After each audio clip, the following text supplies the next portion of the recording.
முஸ்லீம் விளக்க கூட்ட அமைப்பினருக்கு எனது வணக்கங்கள். என் பெயர் உதயகுமார், காரைக்குடி. இஸ்லாத்தில் சுன்னத் என்பது மிக அவசியமா? இதை முன்னிறுத்து கிறிஸ்துவ மதத்தில் ஞானஸ்தானம் பெறுவது போன்ற முஸ்லீம் மதத்தில் சுன்னத் என்பது மிக முக்கியமானதாக கருதப்படுகிறது. இதையே ஒரு காரணமாக கண்டு எனது நண்பர் ஒருவர் சவுதி அரேபியாவில் வேலை பார்த்தார். அவர் அங்கு மதம் மாற சொல்லி, சுன்னத்து செய்து கொண்டால் இங்கு உங்களது வாழ்க்கை தொடரலாம், அல்லது நீங்கள் இப்பொழுதே இந்த நாட்டை விட்டு உங்கள் வேலையை விட்டு சென்று விடுங்கள் என்று அங்கே வற்புறுத்தினார்கள். அதனால் அவர் இந்து மதத்தில் கொஞ்சம் தீவிர பற்று உள்ளவர். அதனால் எனக்கு வேலை கூட வேண்டாங்க, நான் இந்துவாகவே இருந்துட்டு போகிறேன் அப்படின்னு சொல்லிட்டு அவர் அங்கேருந்து வெளியே வந்துட்டார்.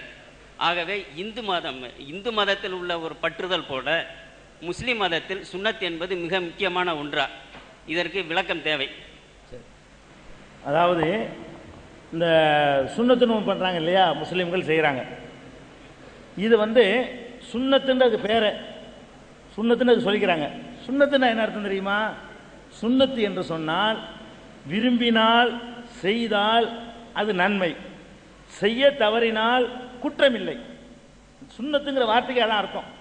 சுன்னத்து என்ற வார்த்தைக்கு மீனிங் என்னன்னு கேட்டால், விரும்பி செய்தார்களேயானால் அதிகமான நன்மை, செய்ய தவறிவிட்டார்களேயானால் அந்த நன்மையை அவர்கள் இழப்பார்கள். அவ்வளோதானே தவிர பாவம் இல்லை. கடமைன்னு ஒன்று இருக்குது இஸ்லாத்தில், அதை கண்டிப்பாக செஞ்சு ஆகணும், செய்யாட்டி குற்றம். கடமை ஃபர்ல்னு சொல்லுவாங்க அதை நம்ம முஸ்லீம்கள். அதுக்கு அடுத்த ரேஞ்சில் உள்ளது சுன்னத். இப்படி சுன்னத்தான காரியங்கள் ஆயிரக்கணக்கில் இருக்குது. இப்போ நகம் வெட்டுவது என்பது சுன்னத்துமோ, நபி வழி. சுன்னத்துனா நபி வழி. செய்தால் நல்லது, செய்யாட்டி நீ உனக்கு நீயே கேடு விளை வச்சுக்கிற அப்படின்னு அர்த்தம். அப்போ இந்த சுன்னத்து என்றதுக்கு பெயர் சூட்நிலை இருந்த அது கொள்கை ஏற்றுக்கிற மாதிரி தொழுகை மாதிரி கம்பல்சரியான ஒரு நடவடிக்கை இல்லை. இது நீ விளங்கிக்கணும். அது விரும்பத்தக்க ஒரு நடவடிக்கை. இன்னும் சொல்ல போனால் ஒவ்வொரு ஆண்களும் செய்து கொள்ள வேண்டும் என்று இன்றைய மருத்துவ உலகம் இன்னைக்கு சிபாரிசு பண்ணுது. ஐரோப்பிய நாடுகள்ல எல்லாம் இன்றைக்கு எல்லாரும் செய்ய ஆரம்பிச்சுட்டாங்க. முஸ்லிம்கள் மாத்திரம் இல்லாமல் முஸ்லீம் அல்லாதவர்களும் செய்கிறாங்க. ஏன் செய்கிறாங்கன்னு கேட்டால், அந்த சுன்னத்து செய்யப்படாமல் இருக்கும் பொழுது அந்த தோல் மூடி இருக்கக்கூடிய நேரத்தில் சிறுநீர் விந்து அதெல்லாம் அந்த இடத்துல தங்குறதுனால பலவிதமான கிருமிகள்லாம் உண்டாகி நோய்கள் உண்டாகி பாலியல் நோயெல்லாம் உண்டாகக்கூடிய வாய்ப்பு இருக்குன்னு சொல்லி பிறந்த உடனே அதை சுன்னத்து பண்ணக்கூடிய காட்சியை பார்க்கிறோம். சமீபத்தில் ஒரு ஆய்வு பண்ணி எய்ட்ஸை தடுப்பதில் கூட இந்த சுன்னத்து செய்வது முக்கியமான பங்காற்றுகிறதுன்னு சொல்லி இப்போ கண்டுபிடிச்சிருக்கிறாங்க. அப்போ அதனால சுன்னத்து செய்யும் பொழுது அது எதுவும் தேங்கி கிடப்பது கிடையாது. அதாவது மனிதனுடைய உடம்பை பொறுத்த வரைக்கும்ங்க, உடம்புக்கு உள்ளக்க இருக்குன்னு வைங்க, உள்ளே இருக்கிற வரைக்கும் ஒன்றுமே கேள்வி கிடையாது. எல்லாருடைய உடம்பு உள்ளேயும் சிறுநீர் இருக்கு. இப்போ நீங்கள் சிறுநீர் கழிச்சிட்டு வந்தாலும் உங்கள் உடம்புக்குள்ளே கொஞ்சம் சிறுநீர் இப்போ மிச்சம் இருக்குது. எல்லாருடைய உடம்பு உள்ளேயும் கொஞ்சம் மலம் இருக்குது. உள்ளே இருக்கிற வரைக்கும் ஒரு கேடும் செய்யாது, உள்ளே இருக்கும், அவ்வளோதான். எப்போ வெளியே ஒட்டிக்கிருச்சோ அப்போ அதனுடைய வேலைகளை செய்ய ஆரம்பிச்சிடும். வெளியே வந்த பிறகுதான் அதனுடைய கிருமிகள்லாம் தன்னுடைய வேலையை செய்ய ஆரம்பிச்சிடும். அப்போ சிறுநீர் என்பது உள்ளே இருக்கிற வரைக்கும் ஒன்றும் செய்யாது. வெளியேறி வெளியே முழுசா போகாமல் அந்த தோல் பகுதி உள்ள கொஞ்சம் தேங்கி இருக்குன்னு வைங்க, அப்போ அதனுடைய வேலைகள்லாம் காட்ட ஆரம்பிக்கும். புழு கிருமி அது விந்து எல்லாம் தேங்கி போயிடும். அப்படின்னு சொல்லி அது ஒரு நல்ல ஒரு காரியம், எல்லாரும் செய்யணும் அப்படிங்கிறத இன்னைக்கு மேற்கத்திய உலகம் நாகரிகம் அவ்வளோ வேண்டியதில்லை. ஒரு 2 வாரத்துக்கு முன்னாடி தினபூமி பத்திரிகையில் மருத்துவ உலகம்னு ஒன்று போடுவான். அதில் சொல்கிறான், அந்த பாலியல் நோய் இருக்குல்ல, இந்த பாலியல்னா என்ன சொல்லுவாங்க, பாலியல் நோய்க்கு என்ன வீடியாது, அந்த வீடின்னு சொல்லக்கூடிய பாலியல் நோய் முஸ்லீம்களுக்கு வராது.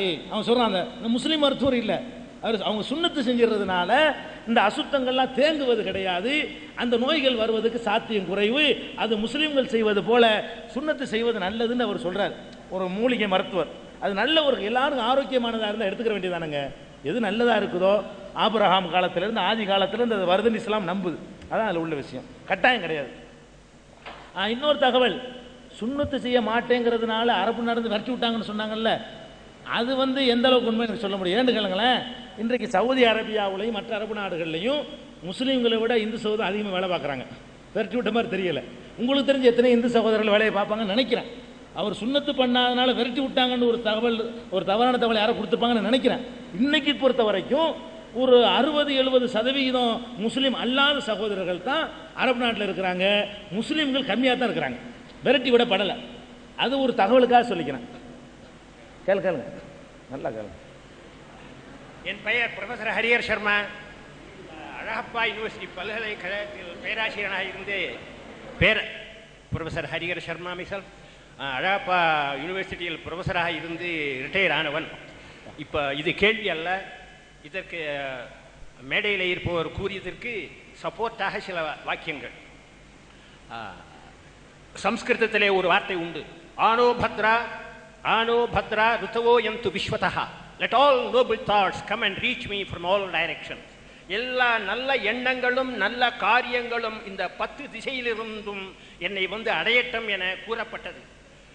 அவர் சொன்னது மாதிரி அந்த லிங்கத்தின் மேல் அந்த தோல் மூடியிருக்கும் காரணத்தால் சிறுநீர் அதில் தங்கி அல்லது சேர்க்கையின் பொழுது இந்திரியமும் அதில் தங்கி இல்லாத பெரிய வியாதிகளை கண்டிப்பாகவே அது உண்டாக்கும்.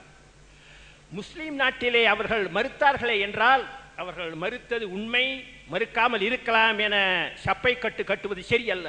ஏனென்றால் இவனால் அந்த வியாதி பரவ வேண்டாம் என்ற எண்ணத்தினால் நீ கண்டிப்பாக அதை செய்து கொள்ள வேண்டும் என்று அவர்கள் கூறியிருக்கிறார்கள். ஆதலால் யான் பெற்ற இன்பம் வையகம் தூய்க்க என்பது போல் நான் ஆரோக்கியமாக இருக்க வேண்டுமேயானால் மற்றவனிடமிருந்து எனக்கு வியாதி வரக்கூடாது என்ற எண்ணத்திலே அவர்கள் செய்திருக்கிறார் என்று நாம் நோக்க வேண்டுமே என்று, அது இல்லாமல் அதற்கு வரவேற்கத்தக்கவர்களை வரவேற்க வேண்டும், ஒதுக்க வேண்டியவர்களை ஒதுக்க வேண்டும். அதனால அவர்கள் செய்தது 100க்கு 100 உண்மை என்று நான் கருதுகிறேன் என்று இந்த சந்தர்ப்பத்திலே கூறிக்கொள்கிறேன். நன்றி.